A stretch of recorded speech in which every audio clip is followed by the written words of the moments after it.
Hi സുഹൃത്തുക്കളെ, ഞാനിന്ന് കോവയ്ക്കും 2 ക്യാരറ്റും ഇട്ടിട്ട് മാങ്ങ ഇട്ടിട്ട് പുളിങ്കറി വെച്ചു. കോവയ്ക്ക എപ്പോഴും തോരനും മെഴുക്കുവരട്ടിയെല്ലാം വെച്ചാലും മടുക്കും. അപ്പോൾ പുളിങ്കറി വയ്ക്കായിരുന്നു മാങ്ങ ഇട്ടിട്ട്. അതിന് കുറച്ച് തേങ്ങ, വെളുത്തുള്ളി, 2 വെളുത്തുള്ളി, ഒരു ചെറിയ കുഞ്ഞുള്ളി, ജീരകം, മഞ്ഞൾപ്പൊടി, മുളക് പൊടി, ഉലുവപ്പൊടി എന്നിട്ട് തേങ്ങ ഇതെല്ലാം ഇട്ടിട്ട് അരച്ച്. ഇത് ഞാൻ കുക്കറിലാണ് വയ്ക്കുന്നത്.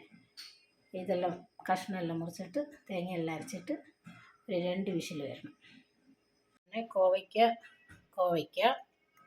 കുറച്ച് ഒരു ക്യാരറ്റ്, പിന്നെ മാങ്ങ ഇതെല്ലാം കൂടി മുറിച്ച് വെച്ചാൽ പിന്നെ അതിന് അരപ്പിനാവശ്യമായ തേങ്ങ നമുക്ക് ആവശ്യം പോലെ എടുക്കാം. ആൾക്കാർ എത്ര കറി വേണമെന്ന് വെച്ചാൽ അതിന് കണക്കായിട്ട് ഒരു കുഞ്ഞുള്ളി, 2 വെളുത്തുള്ളി,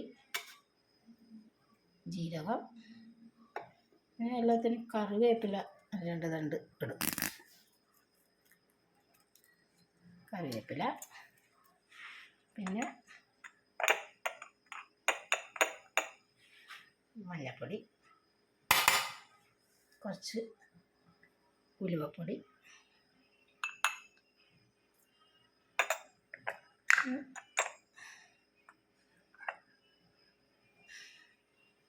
മുളക് പൊടി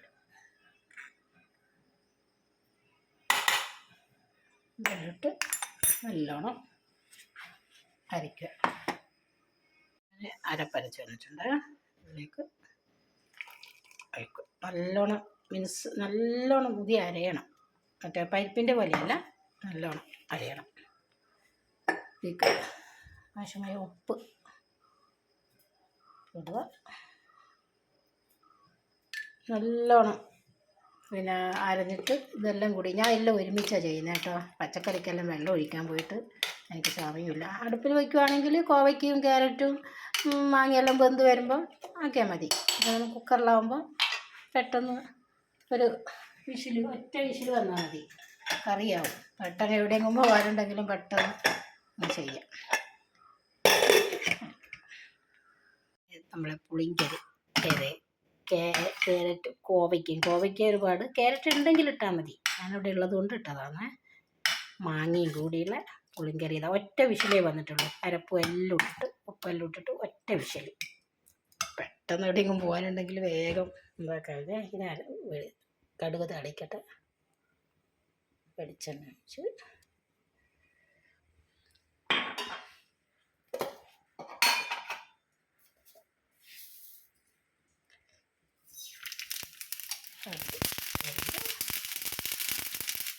ഉലുവപ്പൊടി ആദ്യം ഞാൻ ഇട്ടുന്നത്, അതുകൊണ്ട് ഇതിൻ്റെ കൂടെ ഉലുവ ഇടുന്നില്ല കടുക് താളിക്കുമ്പോൾ.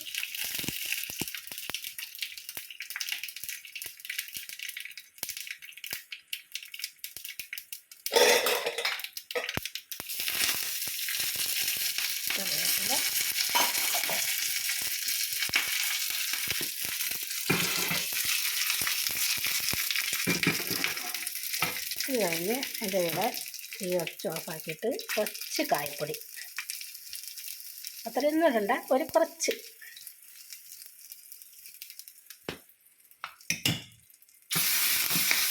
ഒന്ന് കറക്കിയിട്ട് അത് കായപ്പൊടി ഇട്ടോട്ടോ ഇട്ട് ഇതാക്കുക. അല്ലായി വരുമ്പം അതിൻ്റെ അകത്ത് കുറച്ച് കായപ്പൊടി ഇട്ടാൽ മതി.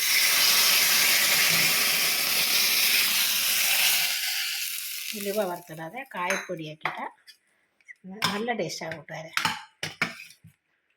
അങ്ങനെ നമ്മൾ കോവയ്ക്ക ഇന്നിപ്പോൾ എവിടെയും കോവയ്ക്ക ഉണ്ടാവും. എല്ലാ അധിക വീട്ടിലും കോവയ്ക്ക ഉണ്ടാവും. അങ്ങനെ നമ്മുടെ കോവയ്ക്ക പുളിങ്കറി, മാങ്ങയിട്ട് കോവയ്ക്ക പുളിങ്കറി റെഡി. അപ്പോൾ ഇന്നത്തെ ചോറ്, കലത്തിലുള്ള ചോറ്, ആവി വറക്കുന്ന ചോറ്,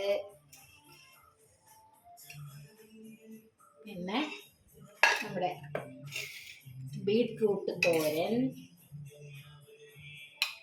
കുഞ്ഞ് സ്പൂണായിപ്പോയി. പിന്നെ നമ്മുടെ സ്പെഷ്യൽ കോവയ്ക്ക് പുളിങ്കറി, മാങ്ങ ഇട്ടിട്ടുള്ള പുളിങ്കറി. കണ്ടാ ഈ വാട്ടിലെ പുളിങ്കറി എങ്ങനെയാകുമ്പോൾ ഇതാ. അപ്പം നിനക്കിതാ സ്പെഷ്യൽ പുളിങ്കറി. കോവയ്ക്കയും മാങ്ങയും ക്യാരറ്റും ഇട്ടിന്. ഇനി കോവയ്ക്ക തോരൻ വെച്ച കഴിക്കുന്നില്ലല്ലോ, അപ്പം ഇങ്ങനെ കഴിക്കാം കേട്ടാ. പിന്നെ അമ്മയുടെ ഒരു ദോശക്കല്ലിൽ ഈ സവാളയും പുളിയും ഇഞ്ചി പച്ചമുളക് കറിവേപ്പില എല്ലാം ഇട്ടിട്ടുള്ള ഒരു ചാള മീൻ ഫ്രൈ.